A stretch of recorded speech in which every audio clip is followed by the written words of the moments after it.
নগরকান্দা প্রেসক্লাবের দ্বিবার্ষিক নির্বাচন অনুষ্ঠিত হয় ফরিদপুর জেলা স্টার রিপোর্টার মোগ শাহাদাত হোসেন সভাপতি শওকত আলী শরীফ সাধারণ সম্পাদক লিয়াকত হোসেন। ফরিদপুরের নগরকান্দা প্রেসক্লাবের দ্বিবার্ষিক নির্বাচনে সভাপতি নির্বাচিত হয়েছেন দিনকাল পত্রিকার প্রতিনিধি শওকত আলী শরীফ ও সাধারণ সম্পাদক নির্বাচিত হয়েছেন মানবজমিন পত্রিকার প্রতিনিধি লিয়াকত হোসেন।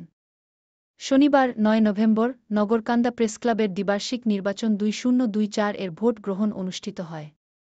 নগরকান্দা সদরের শহীদ মুক্তিযোদ্ধা আকরামুন্নেছা বালিকা উচ্চ বিদ্যালয় হলরুমে সকাল ৯টা থেকে দুপুর ১টা পর্যন্ত ভোট প্রদান করা হয়।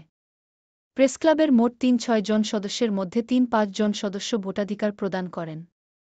সিনিয়র সহসভাপতি বেলায়েত হোসেন লিটন, খবরপত্র সহ-সভাপতি এহসানুল হক মিয়া, খোলাচোখ সহ সাধারণ সম্পাদক মশিউর রহমান মিন্টু, বাংলাদেশ সমাচার, কোষাধ্যক্ষ মিজানুর রহমান মোল্লা, সময়ের আলো, প্রচার প্রকাশনা ও দপ্তর সম্পাদক শাহিদুজ্জামান শাহিদ, দেশকাল, সাহিত্য সাংস্কৃতিক ও ক্রীড়া সম্পাদক ফয়সাল হোসেন, খোলা কাগজ, কার্যকরী সদস্য সাইফুল ইসলাম সাইফ, আমার সংবাদ, হাবিবুর রহমান পান্নু, ফরিদপুর কণ্ঠ ও মনিরুজ্জামান মোল্লা তুহিন, আনন্দ টিভি নির্বাচিত হয়েছেন।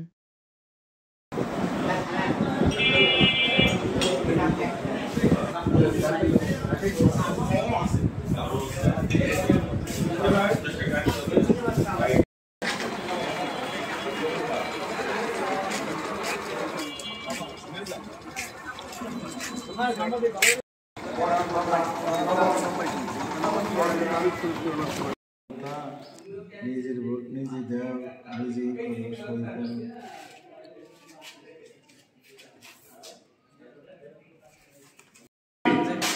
সভাপতি ১, সহসভাপতি ২, সদস্য ১।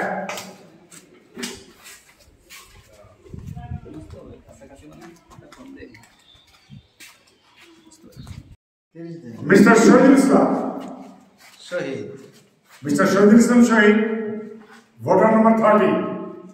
ফেসবুকে গিয়ে কিন্তু অত্যন্ত সুন্দর লিখে, লিখার হাত বিভিন্ন বিষয়ে যথেষ্ট ভালো।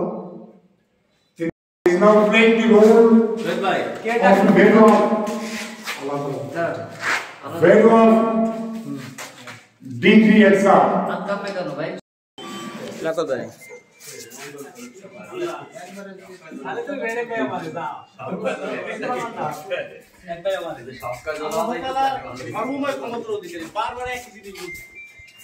অবশ্যই